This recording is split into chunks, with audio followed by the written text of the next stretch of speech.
So good afternoon, this is a briefing session for the ILM Level 3 Awarding Coaching. So what's happened is so far all of you have then completed your coaching programme and learned some of the key skills in coaching and mentoring. And now what's going to happen is to get your accreditation you have to do certain things in a certain order that ILM require to ensure your competence. So if I just share my screen with you, just to give a summary of what you've got to do. The summary of what you've got to do is this. You've got to do three things. The first thing is you have to write a wordy assignment. By the end of this briefing session, I will have gone through each of these three stages of what you've got to do. I'll give you some general information in a minute, but this is just the overview.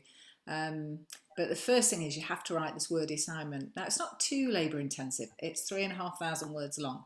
I've seen a couple of people from your organisation who've passed this assignment already.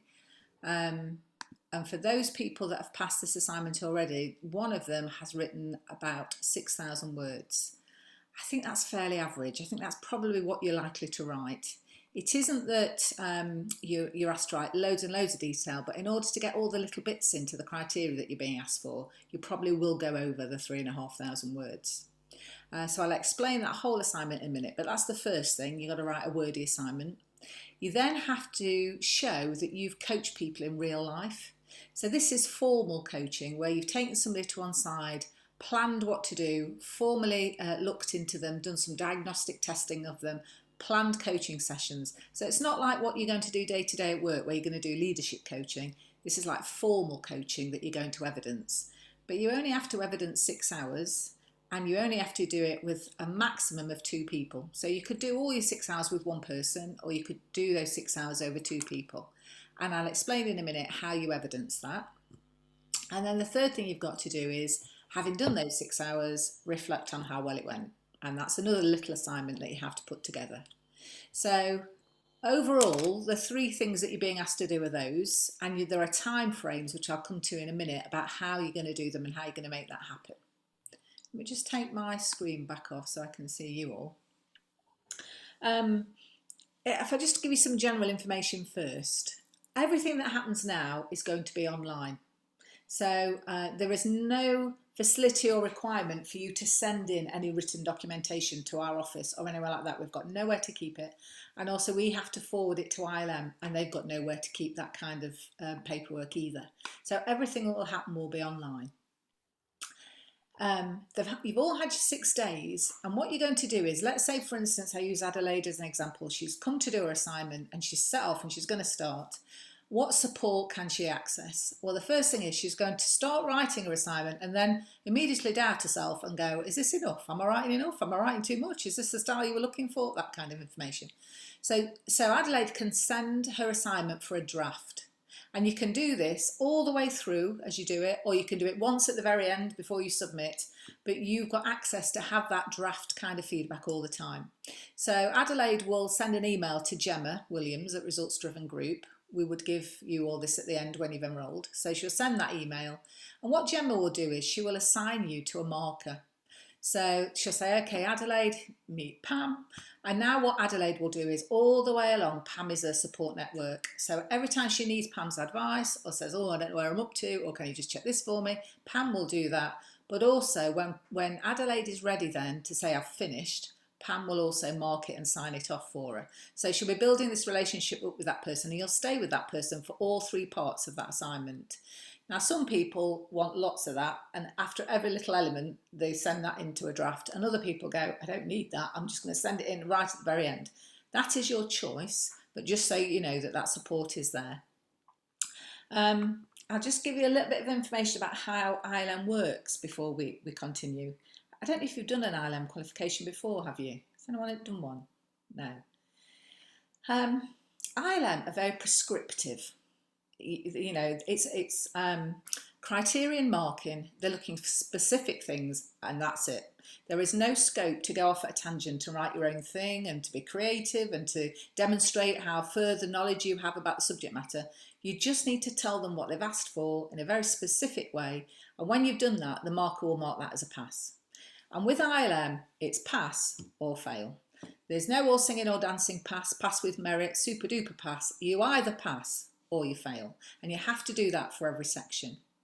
So what the marker is looking for is that things in the criteria that the criteria have asked for, are they there, yes or no? Yes, it's a pass. No, you need to do a bit more. So you will know in a minute, because I'm going to tell you everything that's in the marking scheme. So there will be no surprises. Your marker doesn't come back to you and say, oh, I would have liked a flavour of X, Y, Z. You will know specifically what they're looking for, and the marker can't deviate from that. So one of the things about passing or failing is there's no scoring. It is the word pass or the word fail. So that makes it a little bit unhelpful, because in the past ILM had allocated marks to each section, and you knew which sections were weightier because of the volume, you know, the higher the mark. Now it's just a pass or fail. You've met the criteria or you haven't. If your marker's looking, so let's say Adelaide sent us in, the marker looked, she said, wow, this is amazing.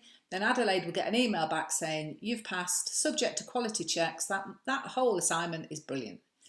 If Adelaide had a second glass of wine and forgotten to look at something in a bit more detail, or drifted a little from the criteria and hasn't passed, then what the marker will do is they will email Adelaide and say, this is why I couldn't sign this section off. This is what I'm looking for. And then Adelaide will adjust that section, go straight back to the marker. The marker will then re-look at it and sign it off or not.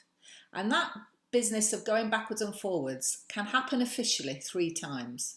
It can happen unofficially at the draft stage hundreds of times. But once you've formally marked, set off to have it formally marked, for 3 times for free, we will keep doing that backwards and forwards. After that, we will still do it, but there'll be a small admin charge. Now, in reality, nobody ever needs that, because as soon as the marker says to you, oh, I was looking for 2 examples and you only gave 1, you will put an example in, she will sign it off. But just so you're aware, it does tell you in our guidance that you can't forever keep doing that without incurring charges. So I hope I'm setting the scene that what you're looking for is an assignment where things are very specific, requirements are very specific, but you can have support to achieve each of those. And anybody who starts to send in their assignment, 100% will pass. There will be nobody that sets off trying to do this and ends up with us saying you failed your assignment. A reason why you might fail your assignment is if you just miss all your deadlines and don't send anything in. We won't be emailing you saying, oh, Darren, I've not heard from you. Do you fancy sending your assignment in? If you choose not to send it in, we won't chase you. But if you are sending your assignments to us, we will work with you until we can complete that assignment and get you your certificate. So that's why I know that for those people who are coming to us, there's a 100% pass rate. So on that, let's say Darren really fired up with enthusiasm, so sends his first assignment in on time, brilliant. But then do you know what? He gets so busy at work, he doesn't achieve assignment 2 because he's so busy at work. And so he can't achieve assignment 3 because you have to have evidence of your coaching to do assignment 3. What Darren would get then is a unit certificate. You can have a unit certificate for your first thing that you did send in and it passed, but you can't have the whole qualification because you never sent in the last two assignments. So again, you need to make sure that this is all about you being motivated to drive it forward. We're not chasing you for it, but if we receive it, then we will work with it and you will get passed.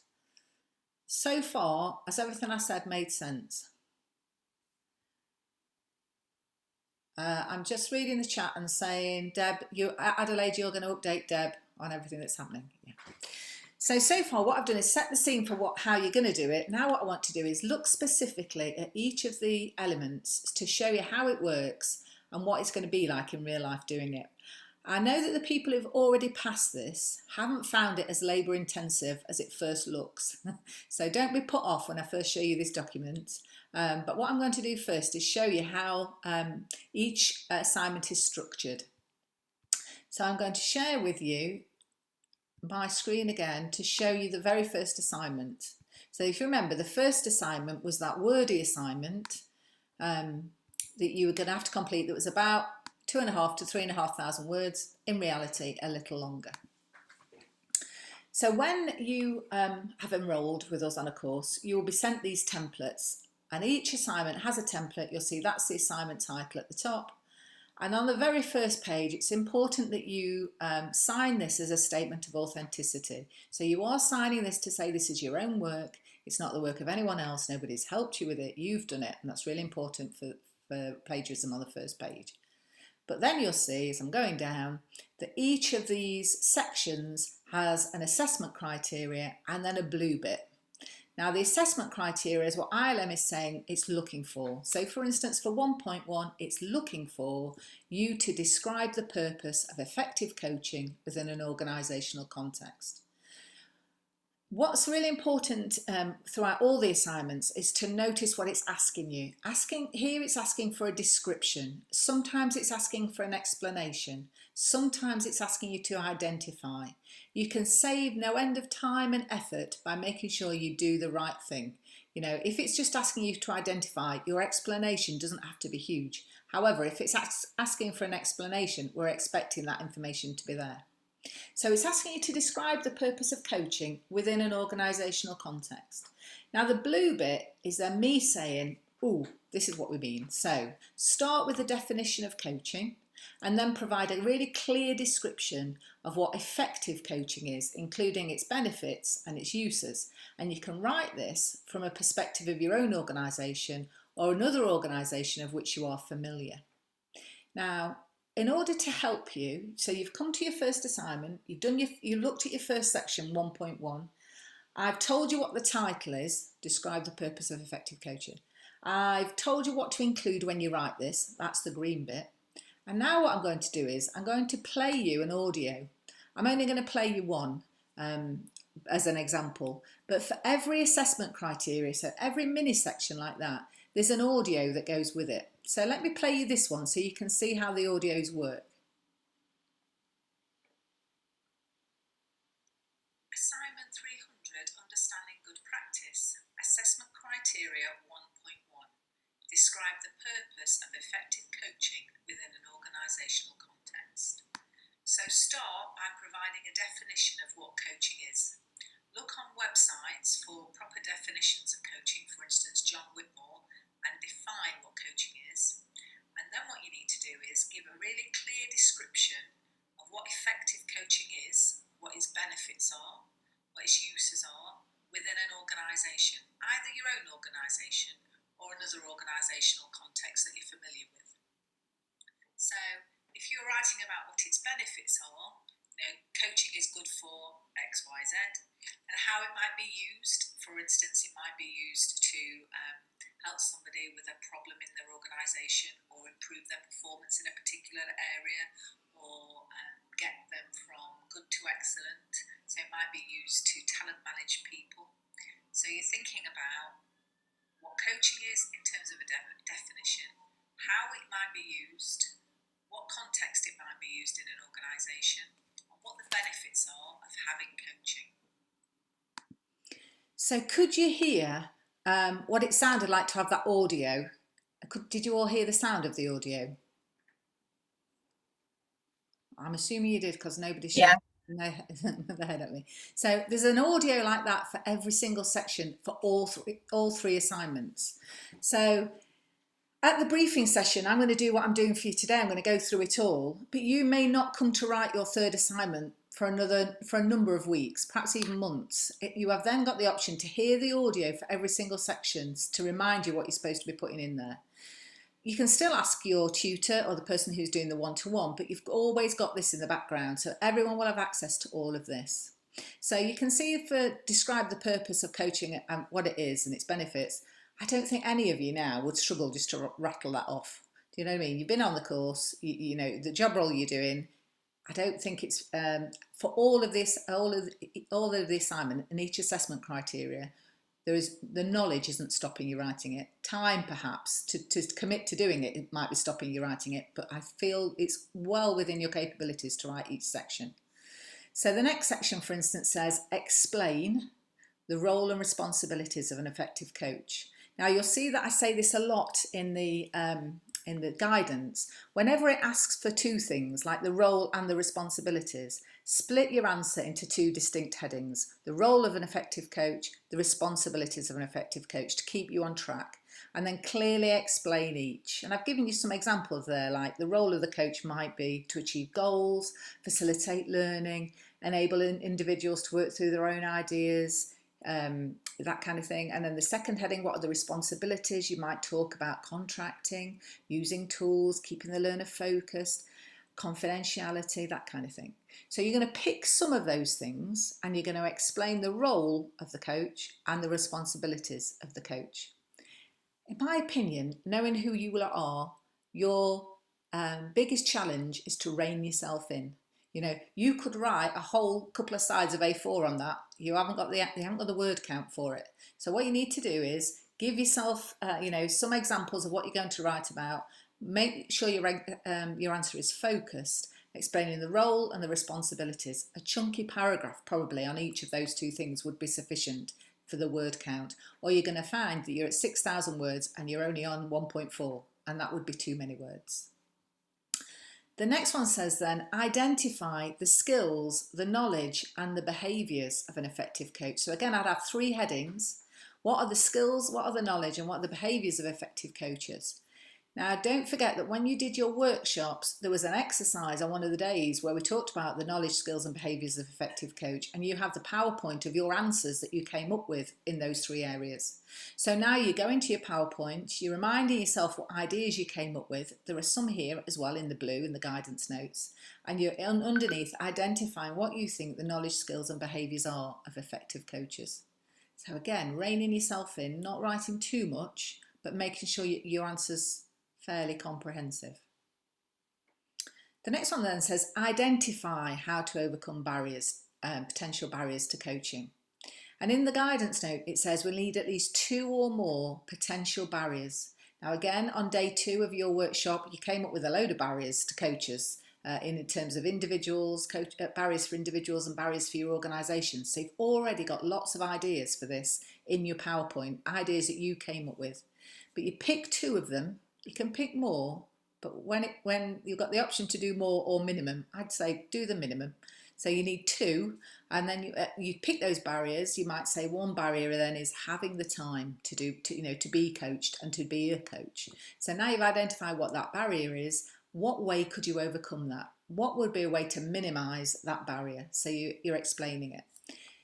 That doesn't mean necessarily that these are things you're definitely going to do in your organisation. This could be a bit theoretical here. You know, perhaps you think, yeah, that's in an ideal world, that's what I would do to overcome that barrier. But the reality is I can't because of X, Y, Z.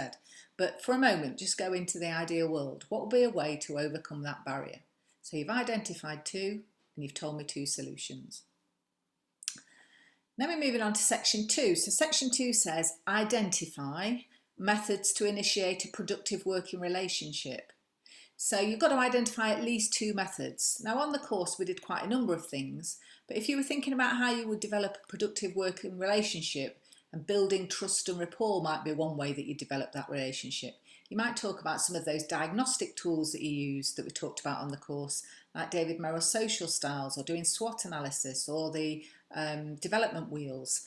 And what you're talking about is, I'm going to pick 2 methods and I'm going to identify how I would use those to initiate a productive working relationship. So how could I use those to develop rapport, to get to know my coachee, to get to know what their goals and work with them to achieve their objectives. So again, not writing too much, and there are clear guidance and good ideas as well on your audios for these. The next one then says explain the rationale for and the process of contracting. So again, 2 different things there, the rationale for contracting and the process of contracting. So have your answer under 2 distinct headings. And if you're thinking about what's the rationale for coaching, we did, I think it might have been day 3 or 4, something on contracting there. So if you think about the rationale for contracting, go back to your PowerPoint. What did you say? Why did you say you needed contracting on that PowerPoint? So come up with some of those ideas. But things like we talked about standardisation, making sure that coaching was effective, achievement of goals, having some kind of return on investment, that kind of thing. So you're justifying it and what's the rationale for it, and then what might be in one. What would the processing of contracting look like? So now you might talk about things like boundaries and record keeping and data protection and all those kind of things. So I've given you the ideas in the blue. You want 2 headings. the rationale for, and the process of coaching.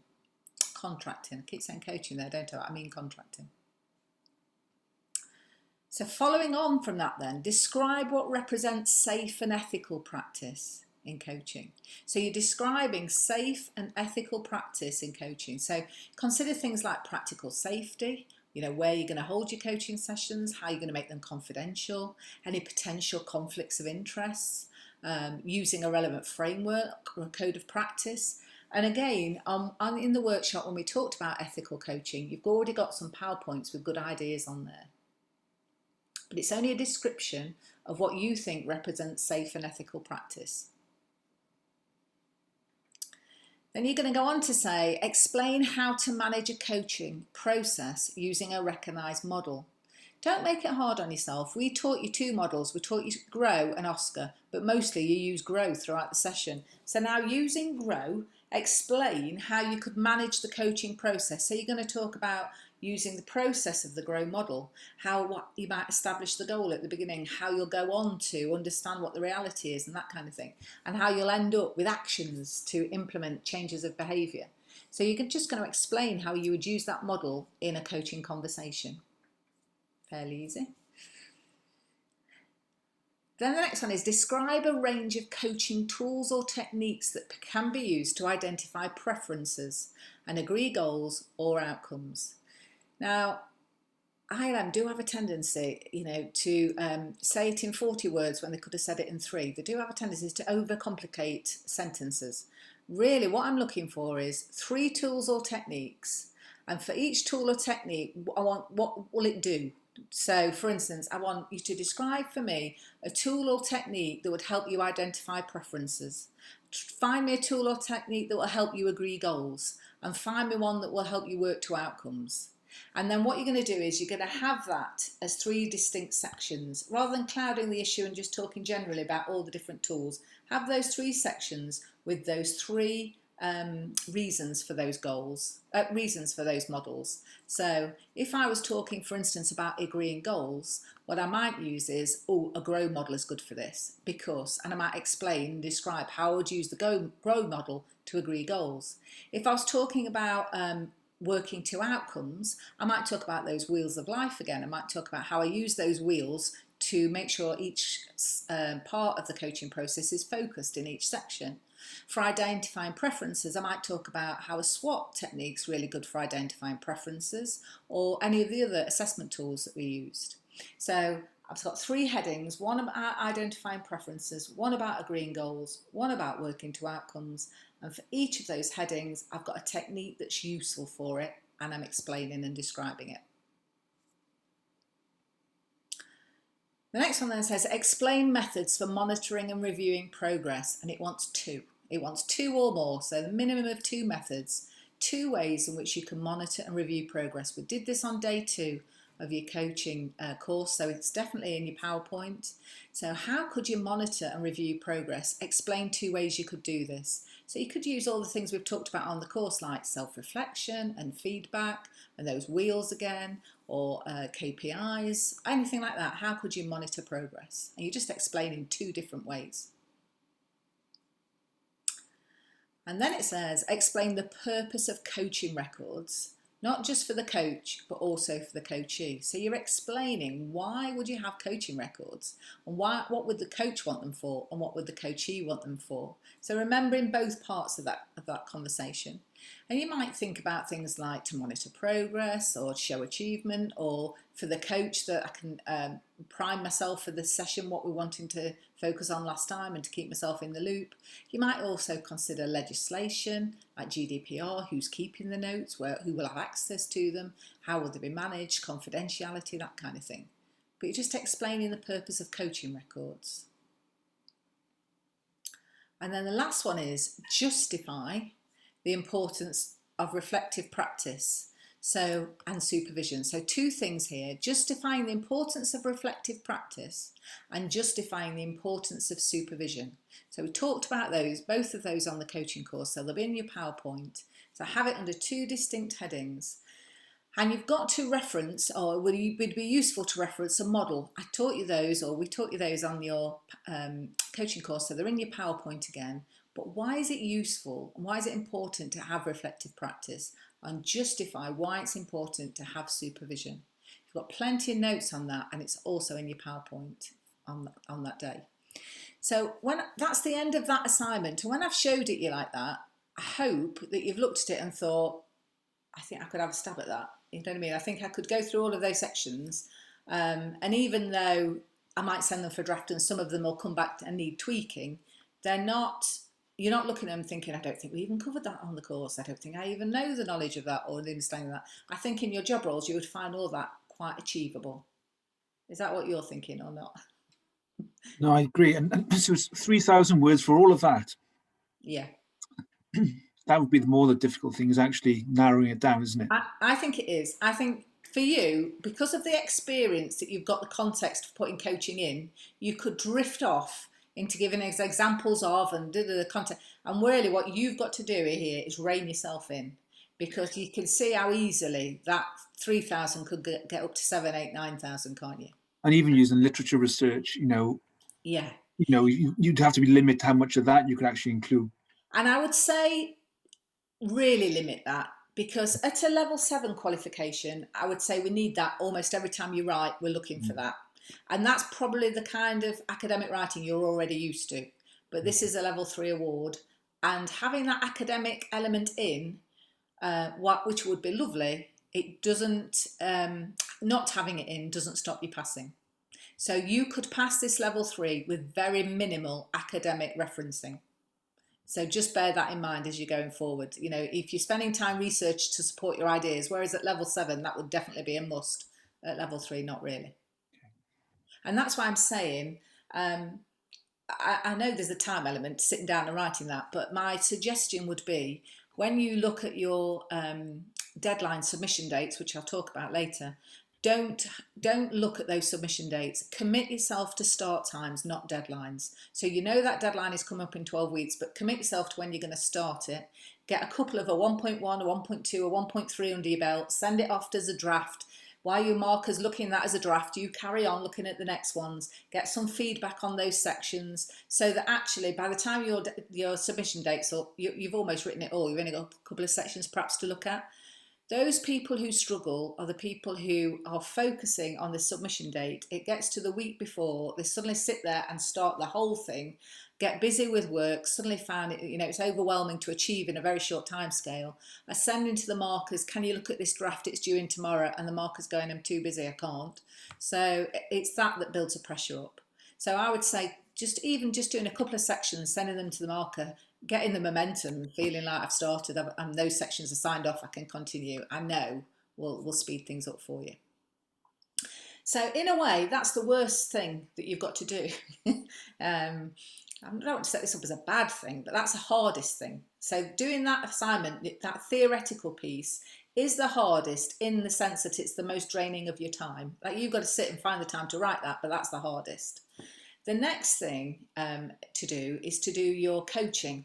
Now, the 6 hours of coaching that's required, you can do at the same time as doing your first assignment, if you want to, if you've got the time to do it. You don't have to do the theoretical piece and then go, right, now I'll start coaching. You can be coaching at the same time, but we don't expect you to submit your evidence for coaching until you've submitted your evidence for doing that theoretical wordy assignment first. Now, the good news is that although there is a piece of paper that looks exactly like that, and I'm going to show it you in a minute, of a template for doing your second assignment, the good news is that if you maintain records of coaching as you are coaching, then those records of coaching are your second assignment. You have nothing to write then for your second assignment other than to tell us where they are. So if you've been keeping proper records, when it comes to your second assignment, you're just basically going, send it to us, and that's all you need to do. So I need to show you then what these proper records are. Now, some people in your organisation are saying, well, I'm already doing coaching. Can I not use the coaching that I've already done as the evidence? Yes, you can, but you've got to put it in this format, of records. So if it's fairly recent and you can remember it and you can go, oh, well, yeah, I could still fill in those records because it's really fresh in my mind, absolutely fine. Bearing in mind, but you've only got 2 people to do this with. Now, I should just say as well as we go forward that you're asked to do 6 hours. ILM allow that for every hour you coach face to face or screen to screen, as it probably is now, that there is a little bit of time allowed for preparation and reflection. So in real life, if I was coaching Darren and it was going to be next Tuesday, it's what a time, before next Tuesday Rise, I'm going to do a bit of prep, thinking about Darren's, what tools do I need, technique. And afterwards I've coached him, I'm going to have a bit of going, how did that go then? And a bit of self-reflection. So the ILM will allow for every hour contact, you can record that as an hour and a half. So that's not 6 hours contact time you need then, because for each contact time you're recording it overall as an hour and a half session, even though only an hour of it was with the client. Yeah, so that's reducing even more now what you've got to do in terms of coaching records. It might not actually in real life work out like that, because if you're doing coaching as a leadership style, fine, but if I was really coaching Darren, then the reflective piece might take 40 minutes, you know what I mean, if I really had to unpick it, but they will only allow the half hour for both things, so an hour and a half for every hour face to face. So let me now pick up just turn that on. Louise, did you say you can just use one person for that 6 hours, or you could do 2 people? Yeah, you could use one person if you prefer. And now I've told you about how long you need. That may be perfectly acceptable that just one person, can to do that. And what you're looking for is, and what we're hoping you're going to achieve is the most easiest route to do this. So for instance, if you have regular one-to-ones with a member of your team, monthly one-to-one, and you say to them at the start of this session, actually today I'm going to use a different style to have our one-to-one. I'm only going to coach you during this one-to-one session this morning. You can use then that as a whole, you can take that whole conversation as part of your 6 hours, but you were going to have that one-to-one anyway. You just changed the way you ran it, and now you can still record it. So look for the easiest ways to get this. Don't think to yourself, I've got to introduce a new way of working to get these 6 hours, unless you want to introduce a new way of working to get these 6 hours. But if you're wanting to get this through quickly, just that you use coaching often, you have opportunities to coach in your normal leadership styles. You've got to make it formal, and I'll explain how. So I sent you those forms this morning, and I'm going to go through each one. I'll just note for a minute that how it looks like. Let's say, for instance, I'm coaching Helen. For the evidence, and I'm going to go through it all, but for the evidence, what I need is, whenever I've coached Helen, I need a coaching diary record. And the diary record is a summary of going, yes, it actually happened, this is what happened. And then for every session, I need a reflective log, which says, and what do I think about it? How good was I? Was I brilliant or not brilliant? And every time I finish that person, I need some feedback from that person. So in effect, if you're sending me 2 clients, I've got 2 folders, and for every single session that you ran with them, there's a diary record, a reflective log, and a final feedback form for both people. And it's easier for us if you're using 2 clients, if you call this client A or client B or their name, it doesn't matter.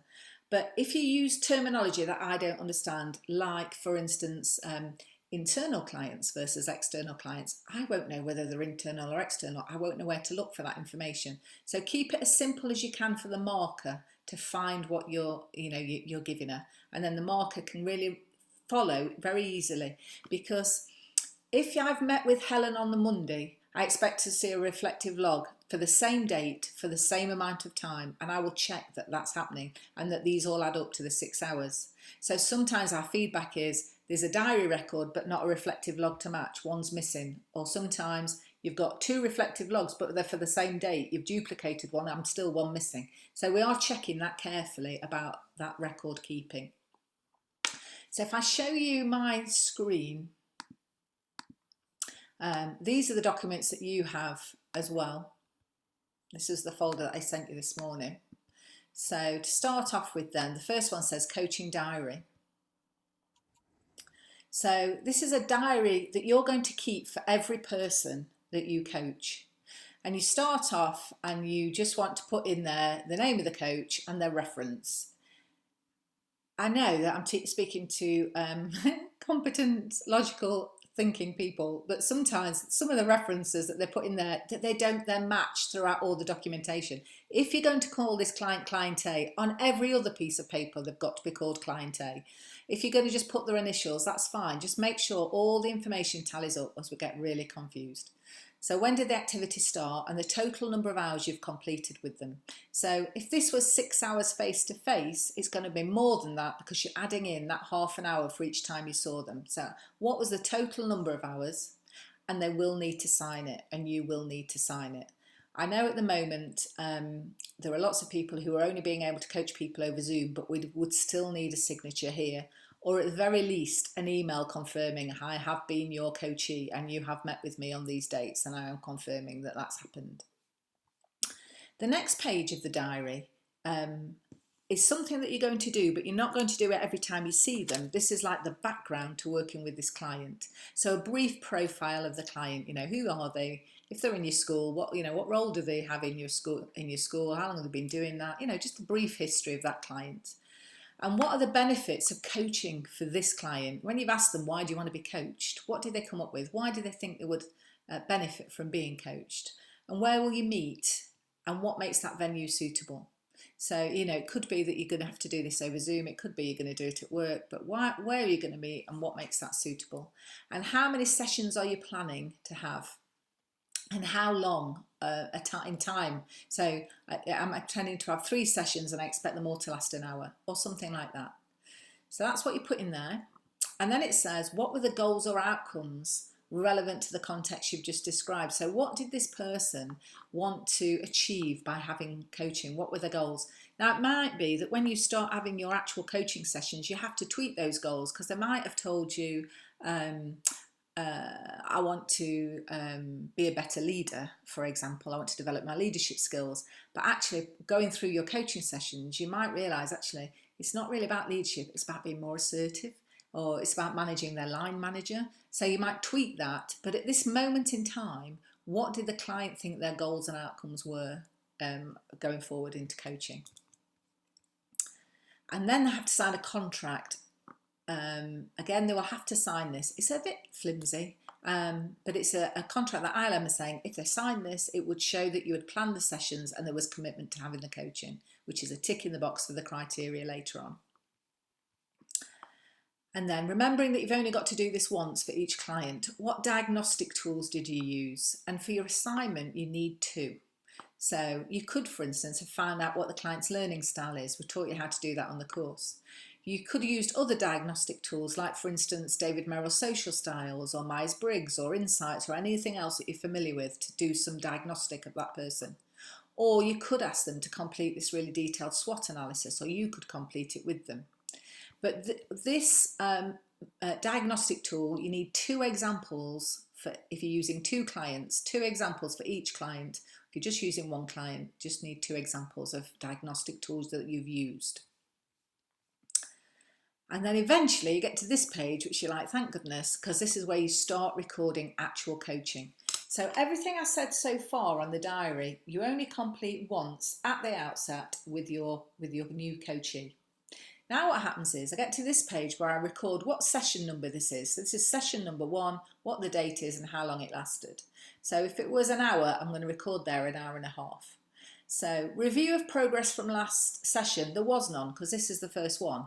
However, if this was session 2, I'd be writing about, did they achieve what they set out to achieve last time? Last time they had 3 actions. Did they achieve those 3 actions? That kind of thing. So what's the goal for today's meeting? When I asked them right at the outset, what are you hoping to achieve today? This is what they said. And then I asked them about where are you up to with that goal? What's your reality? This is what they said. These were the options they then came up with. And these were the dates and chosen options and things that they said they were going to agree to. So if you like, you're just summarising the session. You're not committing yourself to say whether you thought this was a good idea or whether you were brilliant during the session. This is just a summary of what's happened. And then you're making an assessment of how willing do you think they were to complete their actions, in your opinion. And did you give them any feedback? Now, if this was pure coaching, you wouldn't necessarily give them feedback on their actions, but you might have said to them, for instance, this venue is not suitable, you were distracted, 3 people came in and interrupted us, Or you might have given them feedback on how engaged they look, or how motivated they seem to be at the end of the session, or how their body language was telling you that they'd really enjoyed it, and was it true or not. So you might have given feedback like that. And then what feedback did they give you? So verbally, when you said to them, and you wouldn't have used this language, how did it go for you? But when you asked them for feedback, what did they say to you? You know, when you asked them, what was the best question I asked today? What did they come up with? Did they think had been a highlight for them? How would it really change their opinion of whatever you were talking about? So try and elicit some really good feedback. And what did they say? And what's the date of the next session? And then what you'll do is you'll duplicate this page for as many sessions as this client has. So if this client then goes on to have another session and another session and another session, I would expect to see just more of these pages. And what I'm checking is that every session number matches up with what's coming next in terms of the date and the time. But just on the diary, do you all understand how you would complete that and what kind of information we're looking for? Just a summary of what's happened. Is that okay? Yeah. People are Yeah, sorry. Yeah, that sounds good. Sorry. yeah. It's not hard. It's not hard to do. It's a bit of a pain if you don't do it on the day. So my suggestion to you is don't think I'll catch up with the paperwork later. You've got to spend 5 minutes at the end of every session just completing this, because to go back and go, oh God, what was the other option? You know, when you've had another client and loads of other things happen in the meantime, you will forget what it is. So just do that as you go along. Now, after that, so there's a diary record, and after that, what's coming up now is a reflective log. Now, the reflective log looks like this. It's one piece of paper with columns for each session date. And the more information you can put in here, the better. There's not many questions. So how well did you use questioning in the session? You can't just answer to that very. You have to say, I know it's a question that's not very well worded, is it? You know, what it should be saying is, give examples of your questioning and not just your great, brilliant questions. What about your rubbish questions? So how well did your questioning go? You might say, you know, there was one question that really shaped the conversation. I asked this and I could really see she'd had a light bulb moment and she'd never thought of that before. And that question really changed the dynamics. Or you might say, I asked this question and it became a 1 of 12-parter. And in the end, even I didn't know what I was asking. And I confused her and I lost engagement and I lost the energy in the room. And it was so frustrating. Or I kept asking close questions and that meant she answered very quickly and I had to find new questions, and I found that frustrating and it panicked me because I couldn't think of what else to ask. So you need to give information like that. This is a reflection on your questioning techniques. So yes or no answers are not going to be enough. How well did you listen? Give examples is the next one. So again, you're thinking about things like, you know, there were times when I wanted to interrupt her because I thought, I've heard all this before, and I wanted to give her the answers, and I knew I was coaching and I couldn't, but I was only half listening because I was automatically thinking of solutions for her.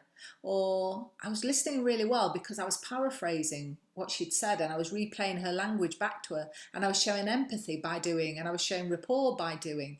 So again, look for good and bad examples of your listening techniques. You know, I kept drifting off into things that I'd got to do in the next meeting and having to remind myself to bring myself back in focus. Sometimes my questions were a bit disjointed because I hadn't been listening closely enough to the previous answer she'd been given. And I was almost just listening to her, looking at her by getting my next question ready. And I think she felt that in the rapport. So you're telling me about it, you're giving me examples and also alluding to the impact it had, those questions and those listening techniques.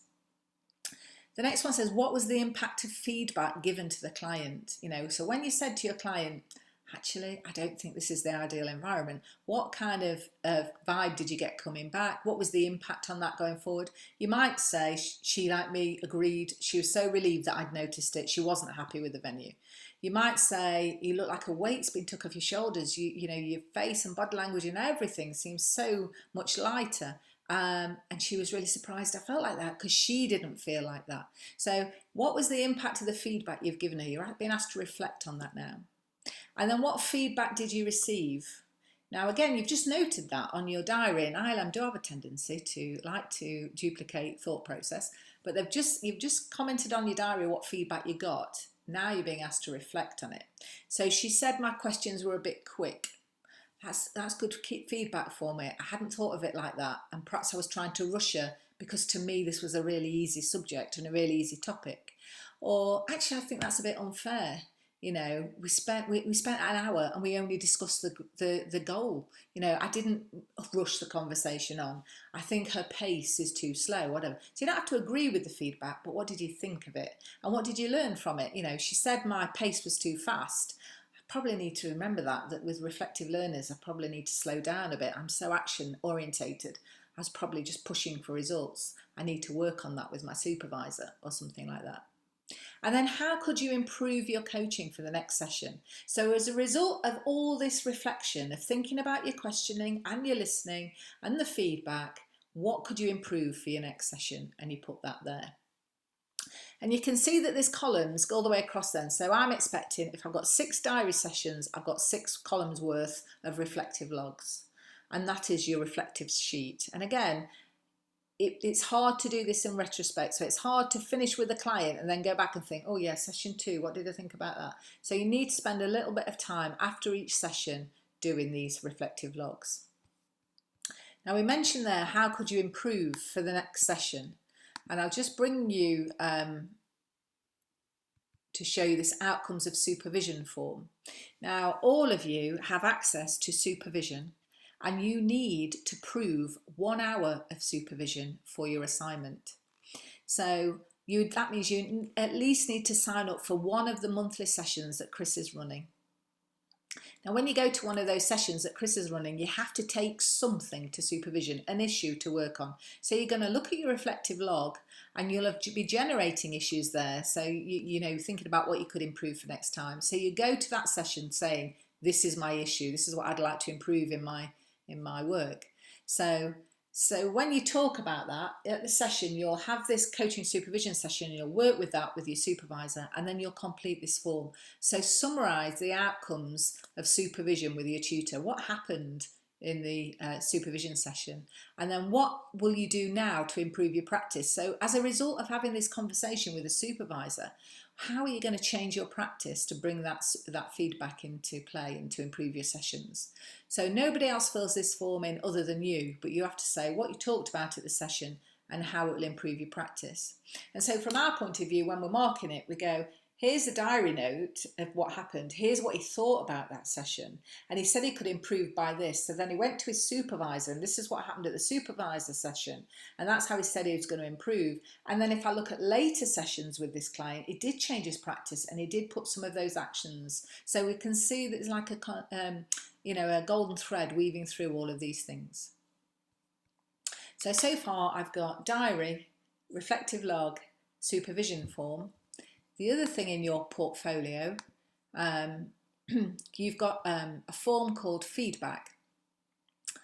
I don't really think this form is the best example of a form that you could give them to elicit feedback, but it's the form that ILM are saying you could use. So it's got a scale. And as we know that most people, if you're asked to fill that in, that 5 is going to be popular, 6 is going to be popular, but really it doesn't really tell you anything about your performance as a coach. So they're going to fill this in about, you know, how they feel about it, but you try and encourage them to put some narrative at the bottom. You know, if you can try and encourage them to say something personal to you about your ability to be a coach.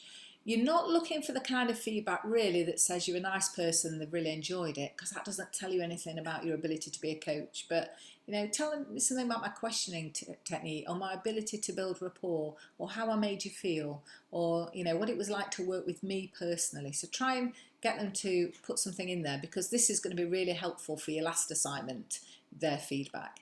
So for every client you use, you need a feedback form. The other piece of paper you've got in your portfolio is this piece of paper called Feedback on the Learner's Coaching. Now this is an observation record, and if you had the opportunity to, you could, for instance, say, could you come in and watch me and see me in action, and then fill in this form. For instance, how good was I at building rapport, at following a process, at listening and questioning and giving feedback. And so the person who's observing you would complete this form. Now, if you had the option to do that, someone was willing to do that, the person you was coaching didn't mind that happening, then you could fill in this form and submit it as evidence. That's absolutely fine. However, you can pass this assignment with not completing this form. So the choice is yours about whether or not you submit that or not, but ILM have got that in as an option. And the last piece of paper in there doesn't relate to this assignment. Let me just check. Yeah. So far, everything that I've told you, can I just check that you feel okay about filling in all those forms? I'll just stop sharing my screen for a minute. Do you feel okay about the portfolio? Yeah. It's fairly straightforward if you do it at the time. It's quite complicated if you try and do it en masse for all the people you've done it with at the end. But if you're doing that as you go along, I think that's fairly straightforward.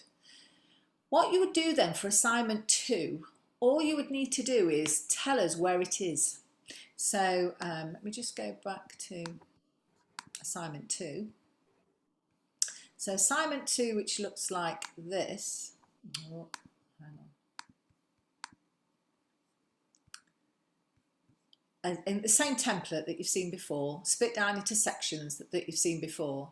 But you'll see now what I've put under every section is what evidence from your portfolio meets it. So I'm saying for produce a plan for 6 hours, the evidence is in your coaching or mentoring diary. So you don't need to write any narrative here. You just need to signpost us to where we can see it. So where are your diaries? Oh, that's appendix 1, that's appendix 2 or whatever. Sorry, Adelaide, were you going to say something? I don't know, I was just, yeah, that's fine. And I've done that all the way down. So the yellow all the way down tells you which bits of paper you need to signpost this to. So if you start now, from today, for example, collating your record keeping of your coaching as you go along, you come to that submission deadline, you've got absolutely nothing to do other than send us the piece of paper.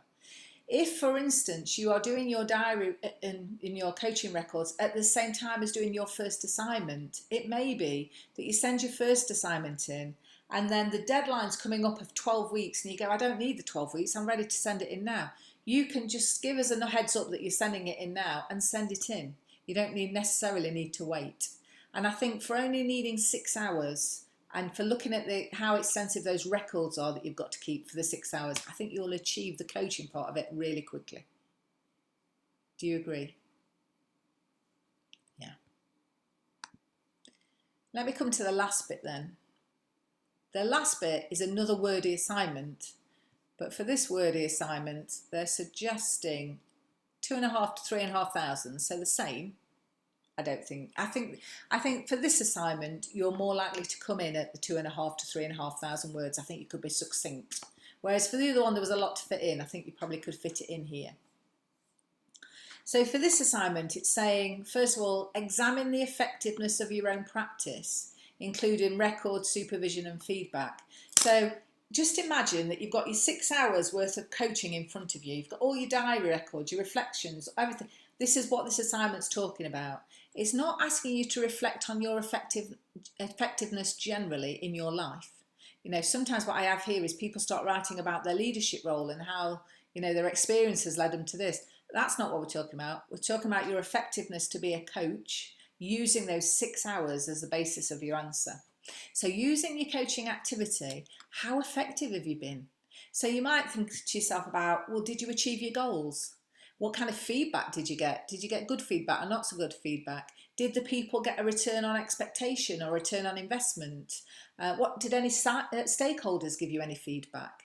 So you can examine how effective you've been by looking at the hours and making some judgments about what you've got in front of you.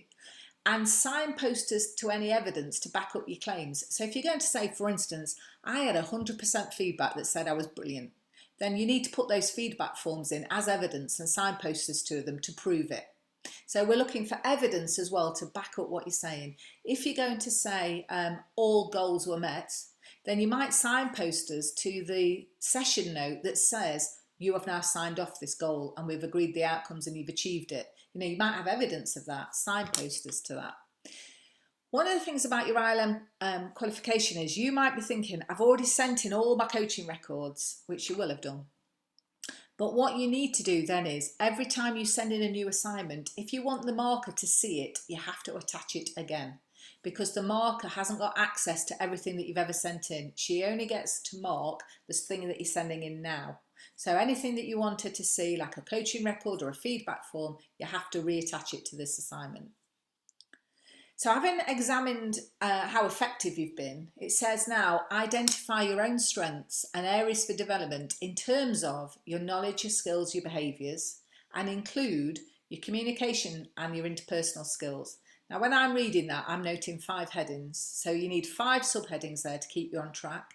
Identifying strengths and areas for improvement in each of the 5 headings, using your coaching records to base that on. So if, for instance, every record you did said you need to ask clearer questions, every piece of feedback said your questions were long-winded, I would expect that to see that as an area for improvement somewhere here.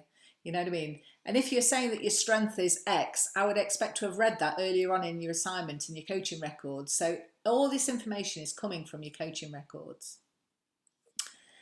The next one then says, review your coaching ability to identify future development opportunities, including the use of questioning, listening and communication strategies.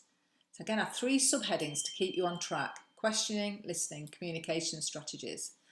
And we need evidence, so signposters to the pieces of paper, your records, your diaries, your feedback forms that show this, showing us that you reviewed and identified suitable opportunities for your development in those areas.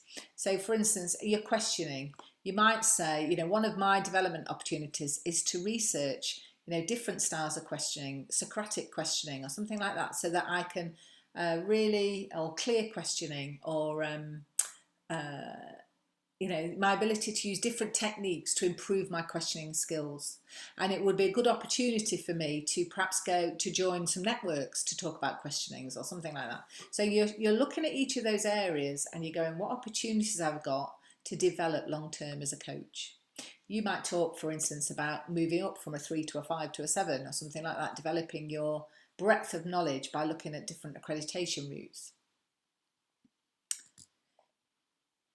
Now that, when you're reviewing your opportunity for your learning opportunities, I would expect that to follow what you've just said. So you've just reviewed your skills and you've just looked at strengths and weaknesses. I wouldn't expect you now to be putting completely new random things in. I would expect to be able to track through your thought process. You looked at the evidence, you reviewed it, you came up with ideas, and now you're thinking about future development based on that thought process. Then you go on to produce a development plan. And it's got to cover a minimum of 6 months. And you've got to put in there timescales and measurements of success. So produce a plan, lay it out like a plan. Don't have this in narrative, have it in some kind of table format. And I'm going to show you in a minute that ILM have given you that. But include timescales. So those things on there should fall out of some of your strengths and weaknesses that you've already told us. You've already identified loads of development opportunities earlier on in this assignment. Put them now into your plan of how you're going to develop. Now, earlier I said that ILM had given you a form. I'll just show it you. It's this form. So you could use this very basic form to produce your plan. So what's your area for development? How will you do it? What support will you need? When will you achieve it by? What would success look like? You can do that for that 6 months plan. So just complete that form and submit that form as an appendix. So although the third assignment does seem a little repetitive, just listen carefully to the audios to see subtly what it's looking for in each section. But basically it is looking for you to now review those 6 hours, to think about those 6 hours and how you did, and use that information and that review to inform what your weaknesses are and to put yourself a plan of action for the next 6 months. Of course, no one's checking in 6 months whether you achieve that. No one's checking in 3 months whether that sounds plausible. What the marker's looking for is, do the things on the development plan fall in with what the review said earlier? Because that makes it plausible, and that means, yeah, it'll be fine. So if you know, for instance, there's no funding, I will definitely not be able to achieve that in real life, but it seems plausible and seems like a likely development, you can still put that on your plan. Of course, the more realistic your plan can be, the better. But what I'm saying is ILM aren't checking that. So, how do you feel about the last assignment? Yeah, again, I think it's all okay. It sort of all flows actually in terms of what you're doing, doesn't it? So quite logical, isn't it? yeah. Just making sure it all linked together, it seems. Yeah. And don't forget, for all of that I've just said, that third assignment, there is an audio for every one of those 1.1, 1.2, 1.3. So if you were thinking, oh, that's a bit confusing, I thought I'd just said that, listen to your audio and see where the subtlety, where the difference is. But you can also see how you can't start that until you've done your 6 hours. Got to do your 6 hours coaching because you've got to have the evidence to reflect on. And that's why as well, you might be thinking, oh, I'm only going to use one person, but you might find that that one person's holding you up because perhaps they're busy and they can't give you access to them for this formal coaching, which it might be easy to have another person on the go at the same time just to get your 6 hours in, because as soon as you've got your 6 hours in, you're able to submit that and then work on your last assignment. So that might influence what you think about how many people you're going to use for it. Now, what would happen now is that, so you've had your briefing and an induction to how coaching and ILM works in terms of getting your certificate. If you then complete the enrolment form, that would then involve Sandra sending out to you, once she's enrolled you, the learner handbook. Now, the learner handbook is like your little Bible of everything to do with doing this qualification. And one of the key things there are loads of key things, but one of the key things that you're interested in is your submission dates. So right at the front of that learner handbook, in the first few pages, it tells you what your deadlines are. So usually what happens is 12 weeks after you've signed up, you're enrolled, your first assignment is due. You normally get 12 weeks to do that. So you'll know the date. I do have clients who email me and say, what time on that date can I send it in by? And it is midnight on that day. So as long as you send it in by midnight on the day, you've met the deadline. As I said to you earlier, if you miss that deadline, we aren't chasing you. We're assuming that you don't want to continue getting the accreditation. Now, that's not to say that your business won't chase you, but we at Results Driven Group aren't chasing you. We are too many clients to keep on track of who should be sending in that day. Of course, we know the dates, but we're not sending those emails out. Now, let's just say, for instance, that your first assignment is due, say, at the end of March. And as that date is approaching, something's happened in your organisation to now make that date tricky. Let's say that, work schedules have changed. I mean, just the word COVID, so anything could happen, couldn't it, between now and then? What you wouldn't do is, you wouldn't leave it till that day and then email us and say, can't make it, sorry, because of this reason. What you need to do is, within plenty of time, ask for an extension to your deadline. Now, if you're asking for an extension to your deadline, in the past, pre-COVID, we would have said just being busy isn't a good enough reason because we're all busy, so that's not good enough. As in this COVID world at the minute, your situation in the job role you're doing, things are just so dynamically changing all the time.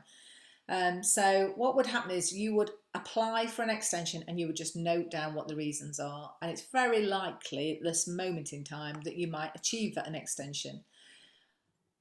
What I would ask you to consider though is, if it's just that you haven't had a chance to do it and you get an extension, in the first instance, that extension might be for 3 weeks. You then have got 3 weeks to turn it round. If you get to the end of that 3 weeks and I still didn't achieve it, we aren't just going to keep extending. And the reason for that being is we've got the marking team sat there waiting for these submission dates, knowing that that volume is going to come through on that day. So every time that we take a few people off, she then has to slot those few people into other dates, etc. That's Wales ringing. That must be one of you lot. So that's why we want you to keep to your submission deadlines. I think, in my experience of working with the people who've started so far, they've sent in early rather than asked for extensions, because I think what they've done is they've started writing and just got on a roll. You know what I mean? Sat down and said, I'm only going to write 1.1 tonight, and then finish the whole of section 1. And I think once they've started, they find it quite easy and quite, cathartic to just say, I know this bit, and just finished it off. You do need your audios and you need your PowerPoint, and with those in front of you, you will have the information. Also in that learner handbook, just to draw your attention to it, all the policies and procedures relating to our company. So things about plagiarism, for example, things about how you would appeal and how you'd say, I'm not happy with what's happening and who do I put a complaint to? And my assignment's been marked and she said this section failed, but I think this section passed. Can I do anything about that? That is all in there, as well as all our emails and all the support networks. Now, I would say, and we know that because we've all experienced it, because you've been working with us, what it's like with getting emails through. And I would say, if you've emailed me or anybody else in our organisation and not heard back within a day or two, we haven't got that email, try sending it to someone else to try and get through, because especially if it's your submission that you're sending through, if you don't get an email back saying we've received your submission, we haven't got it. Otherwise, we'd have emailed you. So it hasn't got through to us. So you'll be given a number of emails in there, and do try and see, check with someone else that have you received my email. If you're sending me a draft, for instance, I would always reply within a couple of days to say I've received it. Even if I can't answer it today, I'll be on it by the end of the week. You'll know I've got it. And if you haven't received it, I'll chase it. Look for somewhere else to give you information. So all of that is in your learner handbook. Also, don't forget that your workbook that you were given on the course also has valuable information for everything that was in your assignment. So when I was looking at putting the course together, I was following the assignment criteria at the same time. So the exercises we did on the course were because it was good for knowledge and understanding, but also it fits in this assignment. So all your handouts are relevant to this as well. So you've got a wealth of knowledge, and resources. You've also got a person, should you want to speak to somebody and get that person to look at your drafts. How do you feel about everything that I've said so far? Are you like, yeah, bring it on, I'm writing it? Or are you like, oh no? I did look at the assignments last week after just my first session, and I was thinking, oh gosh. And I thought it had to be very much literature, research based. And I was thinking, I don't know if I've got the time, but listening to that today, I feel a lot better. Yeah. Don't approach it from where you are in your experience and your standing, because this is only a level 3. All of you could very easily write the level 7, but you've been asked to write the level 3. So I'm not saying dumb down your standards, but what I am saying is don't approach it with that theoretical underpinning that's required, that research base that's required. What is required is for you to look at that blue writing, listen to the audio and write, what is she actually asking me for? I'll just say that. And when I've said that, I'm going to stop and move on to the next section. And certainly don't do this. We have clients who do this where Darren does his 1.3, he writes it, he's finished it. He says, I'm just going to check it though. And then tomorrow he comes through and says, let me look at 1.3. And he adds in and he starts tweaking and he makes it better and better. Actually, what Darren needs to do is, as soon as it ends 1.3 and goes, I've done that section, send it in for a draft mark. Because if it's passed now, you don't need to tweak it. You don't need to make it a better pass. Once it's passed and that's it. So your marker will tell you whether or not you need to do any work. And if you do need to do some work, she'll tell you what the emphasis looks like and where the work needs to be. So you'll spend your time on things that you need to do rather than just on, we get a lot of people who make it good to excellent, but it's only going to get a pass. Even if it's really super duper and the best example we've ever seen on your certificate, it will still just say pass. So, you haven't got the time to, even if you're that kind of person, you don't need to put that much effort into it. Even if you're 100%er, 50 is a pass and that's all you need. I feel like I've told you to do poor work now. And that's not the teaching way, is it? Don't try very hard. I'm not saying that, but I am just saying you've got a job to do. This is secondary to your job role. You haven't got to make this your life's work because it isn't needed for this assignment, is what I'm saying. Yeah. So now what would happen is if you want to continue, you would now go on to enrol. So Sandra will send you an email and you will fill in the enrolment form. If you require further information, then you can ask Sandra for that information if you've got Sandra's email, or you can email me or Dave Reynolds and ask, or one of the tutors that you've already met, and say, can I just check with you there? I want to ask about this, and we can cover that off on a one-to-one. But in terms of how this whole assignment process works, that now concludes this information. Thank you. You've made it very clear and also seem very achievable as well. Good, yeah. It is very achievable. I've had a meeting this morning with our marking team who are going to mark these assignments, and I've said to them, this is going to be a doddle of a job because all these people can write this really easily. It's not going to be the case where you're getting assignments referred over and over and over. It's going to be the case like the one I looked at, where there was just a couple of sections that I went, oh, just tweak that and that, which was literally a 2-minute job, and then she sailed through as a pass. And you're going to be exactly the same. I feel quite confident. Thank you, Louise. I'm just going to end the recording now.